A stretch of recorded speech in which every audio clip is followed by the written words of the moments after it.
आज Doubtnut app download करें। Doubtnut पर अपने सभी गणित, रसायन विज्ञान, भौतिक विज्ञान और जीव विज्ञान के डाउट्स का करो सफाया। बस प्रश्न की फोटो खींचो, एक ही प्रश्न को क्रॉप करो और तुरंत वीडियो सोल्यूशन पाओ। अभी डाउनलोड करें। अब देखो यहाँ पर प्रश्न क्या है, सत्य या गलत कथन छाटिए। प्रत्येक परिमेय व्यंजक एक बहुपद होता है।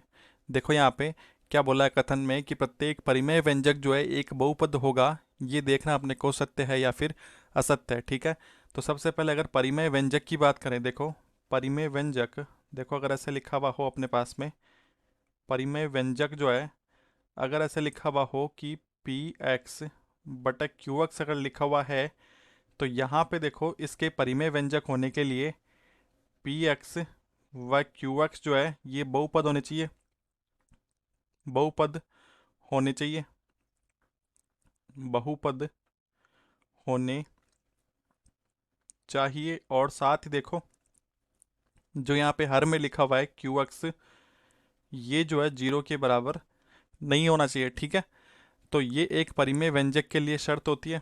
अब देखो यहाँ पर पी एक्स और क्यू एक्स जो है ये बहुपद होना जरूरी है। अब देखो अगर यहाँ पे बात करेंगे पी एक्स और क्यू एक्स अगर दोनों बहुपद है, तो परिमेय व्यंजक की अगर बात करें, देखो यहाँ से अगर यहाँ पे देखो आर एक्स कोई परिमेय व्यंजक लिखे यहाँ पे जो कि पी एक्स बटा क्यू एक्स की रूप में लिखा जाए, तो यहाँ पे देखो पी एक्स भी बहुपद होगा, क्यू एक्स भी बहुपद होगा।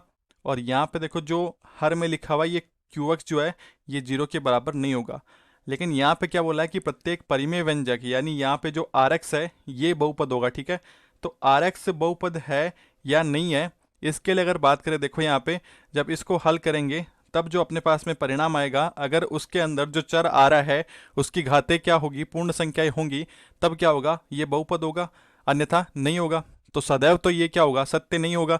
तो यहाँ से क्या बोल सकते हैं कि ये कथन जो दिया हुआ है ये तो सत्य नहीं है। ठीक है, तो ये जो कथन दिया हुआ है यहाँ पे यह सत्य नहीं है। ठीक है, तो ये क्या है, गलत कथन है। लेकिन यहाँ पे देखो एक बार के लिए इसके ठीक उल्टे कथन की बात कर लेते हैं।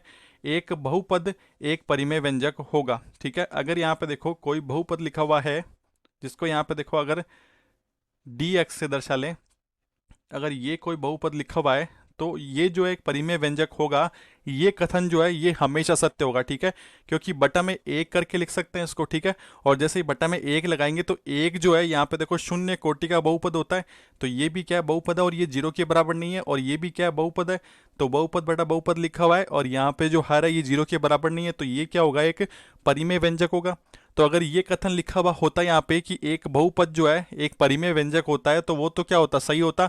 लेकिन यहाँ पे क्या लिखा हुआ है कि प्रत्येक परिमेय व्यंजक जो एक बहुपद होता है, लेकिन ये कथन तो क्या है, असत्य है, गलत है। ठीक है, तो यहाँ पे क्या लिख सकते हैं, देखो इसकी बात तो अतिरिक्त की है, तो यहाँ पे क्या लिख सकते हैं, दिया गया कथन गलत है, दिया गया कथन, दिया गया कथन गलत है। ठीक है, गलत है। तो ये हो जाएगा इसका हल। धन्यवाद। कक्षा 6 से 12वीं से लेकर नीट, IIT, JEE वो एडवांस के लेवल तक 1 करोड़ से ज्यादा छात्रों का भरोसा। आज ही डाउनलोड करें डाउटनेट ऐप या व्हाट्सएप करें अपने सारे डाउट्स 8400 400 400 पर।